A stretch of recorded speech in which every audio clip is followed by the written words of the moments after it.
Greetings, welcome yet again to another educational snippet. I am going to make a few disclaimers here today. Pretty much the same disclaimers I always make whenever I do these videos.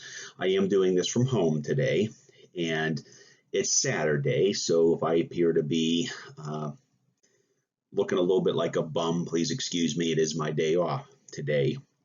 But also because I do have a dog who's part Belgian Malinois, and if you know anything about Belgian Malinois, you know how militant they can be. I would be in shock if you don't hear my dog going off like a bomb at least once or twice throughout this recording. So anyways, what we're going to do today is talk about balance disorders after head injury. Okay, this is a picture of your inner ear. So again, I'm not here to lecture you on anatomy or medicine, but just a few things, okay? So if you go to a doctor with an ear infection and they place that otoscope in here, they can see your external canal, they can see your tympanic membrane, and that's really about all the doctor really can see, okay? So let's say you did have an ear infection and this tympanic membrane was red and bulging. Your doctor would know that you had an ear infection. These parts here that are really, really deep in your ear, these are inside your temporal bone, inside your actual skull, okay? And these little parts here are all involved in your balance and your hearing, okay? So what I want to make a point of here is the following. When people show up in my clinic with dizziness and balance disorders after head injury, some people might say, well, look, I already seen an ENT. They told me my ears are fine. Well, in reality, your doctor can't see this. Even though he's an expert in the ears, even though he might have nicer equipment than I do, he can't really see beyond this tympanic membrane, unless it's perforated, of course. But that would be a different problem. So the issue here is that these semicircular canals up here, these are completely involved in helping you maintain your balance, okay? There's many things that help you maintain your balance. This is just one component of your balance, and we're going to talk about some other things later. These little canals here, they're fluid filled, and there's little tiny crystals that float around these things, okay? So the idea of these canals are that you have one in each ear, that whenever I move my head side to side, up and down, back and forth, or all over, it's sending a signal. This vestibular nerve is going to my brain stem and then eventually to the cortex of my brain. And it's allowing my brain to know where my head is in space. Okay, so if I'm walking down the street and I'm walking down a sidewalk and somebody out of the corner of my eye waves at me and they say hello and I look over, the reason I don't fall over is because my vestibular apparatus, my semicircular canals with my vestibular nerve have sent signals to my brain to allow my brain to know that I'm looking around, I'm looking for somebody waving at me, and I do not lose my balance.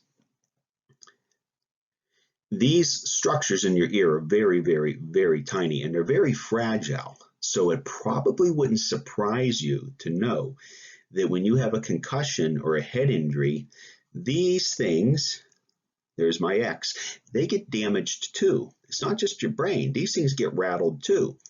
So this is why many people after a head injury will have some peripheral dizziness. And the reason I say peripheral is because it's not part of the brain, okay? I mean, certainly this little nerve here sends a signal to the brain, but it's not the brain itself. This is a very, very, very common problem after somebody has a concussion. Now, I'm going to make one further comment here. Do not forget about vestibular migraines. Okay, when it comes to central dizziness, if there actually is something wrong with your brain, there's all types of things that may cause dizziness. God forbid you had a brain tumor, MS, a stroke. Certainly those things may cause some dizziness if they affect certain components of your brain. But if we do an MRI of your brain and it's completely normal, and it is very possible to have vestibular migraines, okay?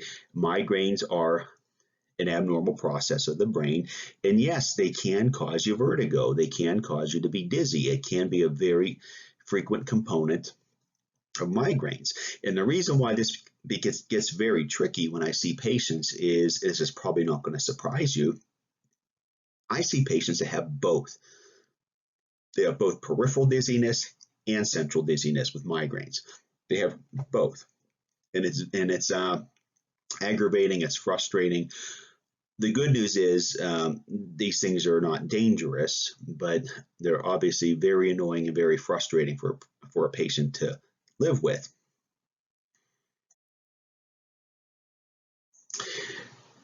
So if we go back to that last slide that I just showed you, I gave you a very quick, brief explanation as to how your inner ears have a role in your balance. And obviously, if there's some type of injury, it could be a problem. And then I also explained to you how, if you have migraines, how that affects the brain itself, and even that can cause you some dizziness and vertigo and other types of issues. So let's imagine for a moment that your inner ears are fine. There really is nothing wrong with them at all. They're perfect. And let's imagine that you don't have migraines whatsoever, but you're still dizzy and you're off balance. Why? Why is it these people who have their heads rattled from some type of injury just always seem to have these balance problems? Well, what you're looking at here, all these little areas, the cortex, the surface of your brain, okay? Back here, your primary visual cortex, and these little things here, this dorsal stream, this ventral stream, these are your visual association areas. Okay, so what does that really mean? Your eyes are just fancy antennas. Okay, think of your eyes as antennas, right? If you want to watch television, your satellite is picking up signals from space somewhere, right?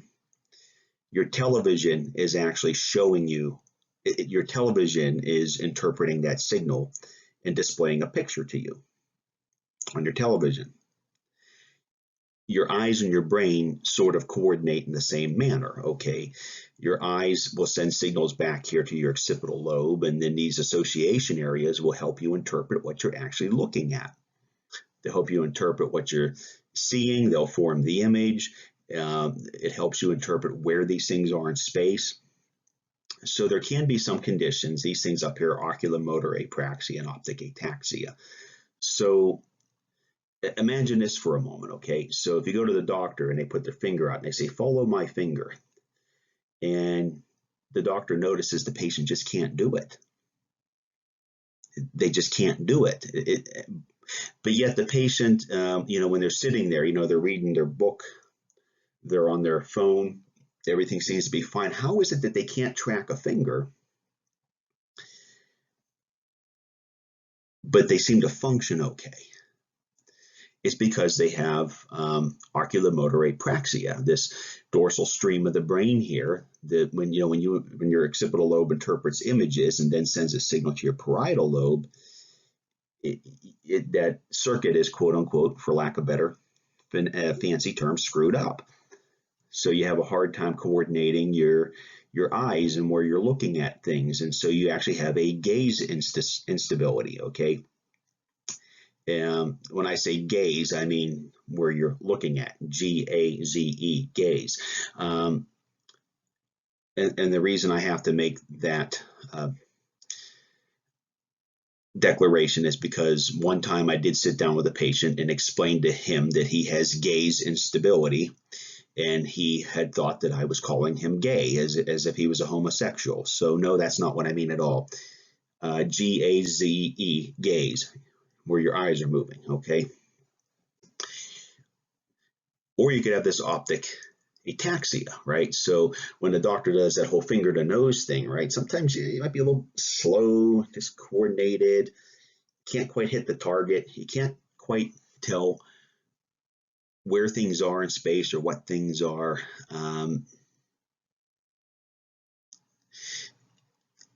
Again, if these areas are broken or injured, because think about it, as I usually say in other talks, right? Usually you have an acceleration deceleration injury. You go forward, you knock your head back, this brain moves back and forth. Maybe these areas got hit, they bounced up against your skull. And again, your MRI is probably going to be perfectly fine. But on a microscopic level, if you have some issues in these areas, well, if you can't have a normal gaze, right? Or if you have optic ataxia where you can't quite interpret where things are in space, your ears can be perfectly fine. You're going to have some instability or always feel like you're unstable or imbalanced.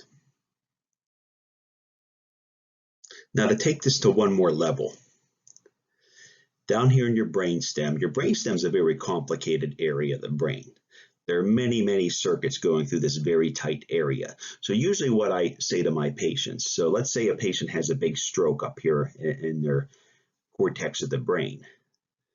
And sometimes patients wonder why they're doing better than somebody who has a teeny tiny little stroke in their brainstem. Well, the reason why is because there's a whole lot of circuitry just neatly, tightly tucked right into those areas, okay? And all these little areas, the superior colliculus, this oculomotor nucleus, trochlear nucleus, all abducens nucleus, even this medial longitudinal fasciculus, all these little areas of the brain coordinate your eye movements, okay? So again, if your brainstem suffered from the concussion, you're going to, again, have gaze instability because these little nuclei that control, if your eyes are going left, right, up, down, wherever, they're not quite working correctly.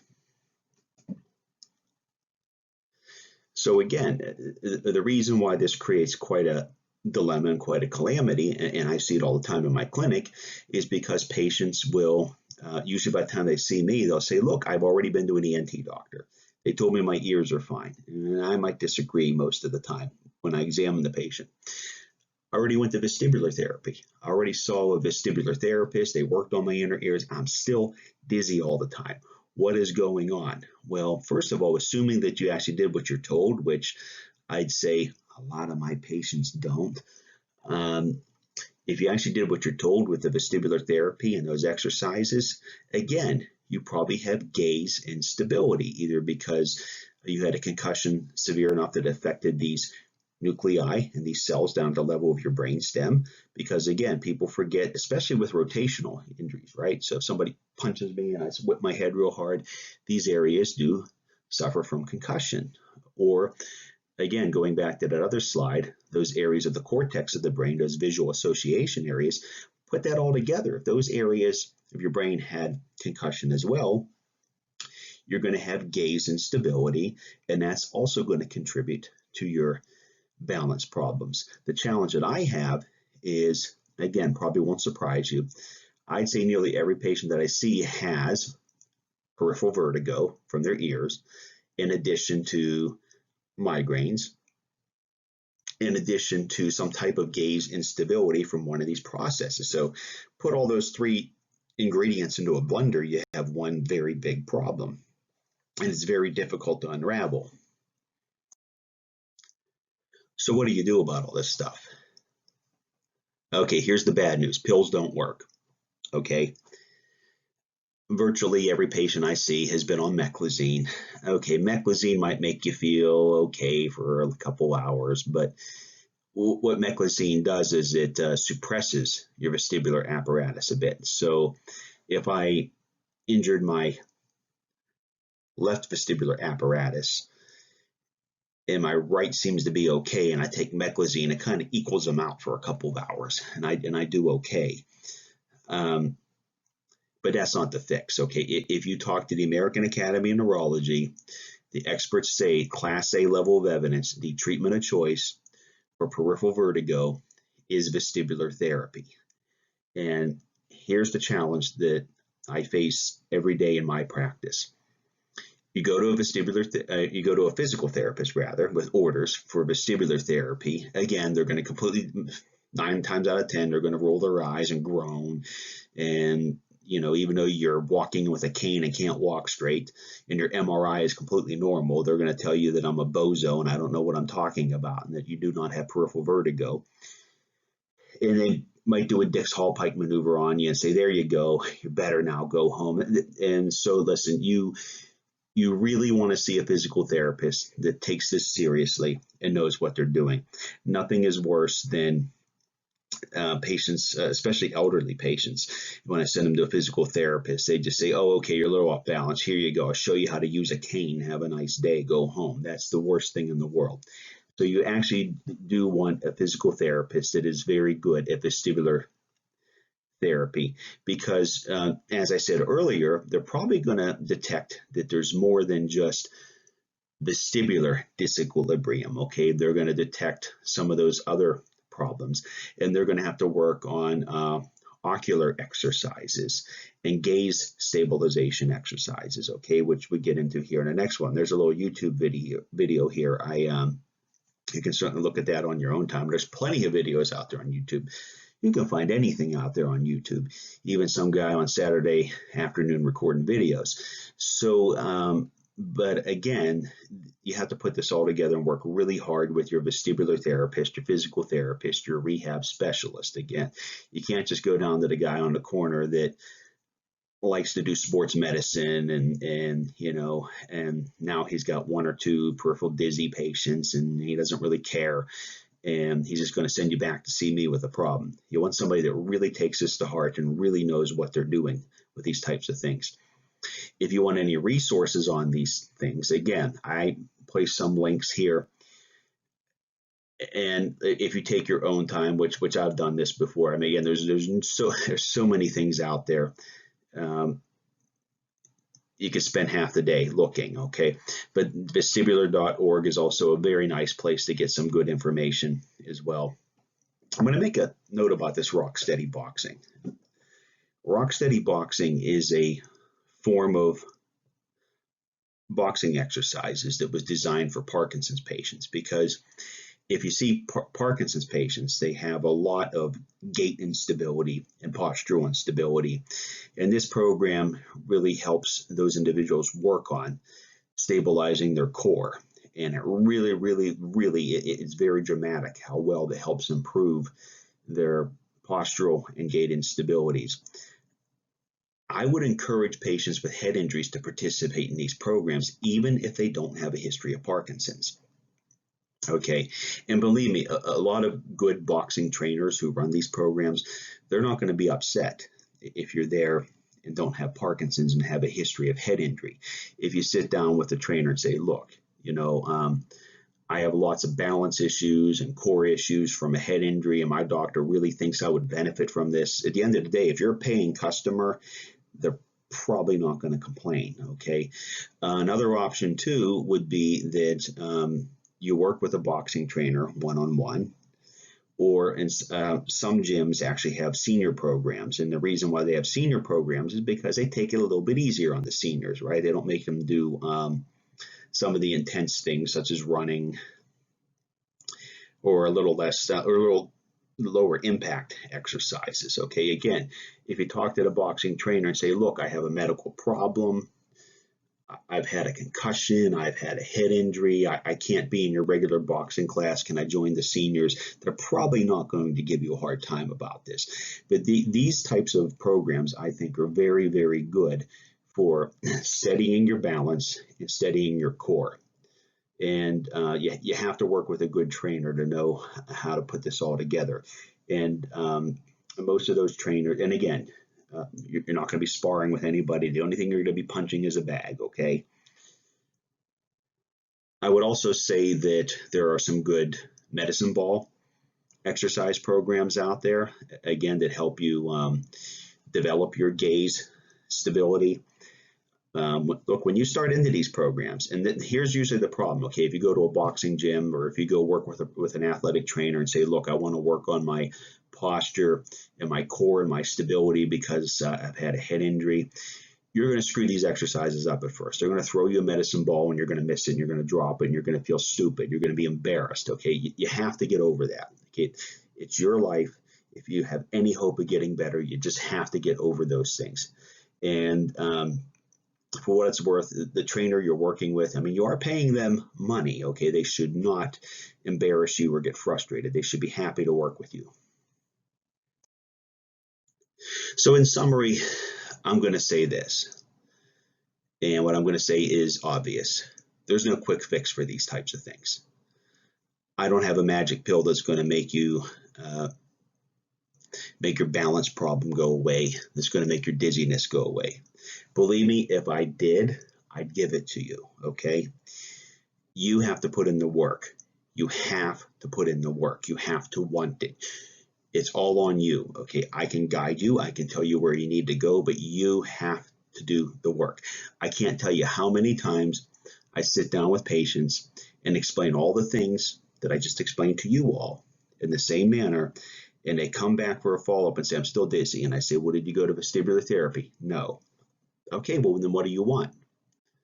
Okay, you have to put the work in. And even when you do go to physical therapy, okay, if you feel that they're kind of just like I said, like, oh, gee, that's nice. Here, let me pull up my textbook here, because I once did the Dix Hall Pike once when I was in training. And no, go to somebody that knows what they're doing, okay?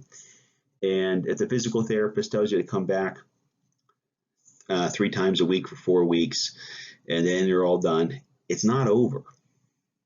It's not over. Okay, you had these injuries.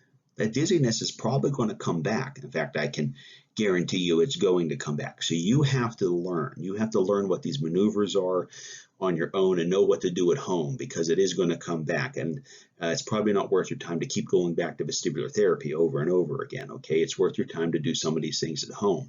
I kind of glossed over one of my former slides there, that half somersault maneuver. It's a great maneuver to do at home because it does not provoke dizziness. These are things you have to do at home. So again, the work is on you. You have to keep doing these things. You have to, and it's not going to happen overnight. It's going to take months. It's going to take months sometimes before you get better. So don't give up. Keep working on these things, okay? You have to want it. Other than that, if you have any other questions or concerns about balance disorders or dizziness after head injury, obviously feel free to contact me. Thank you for watching this video.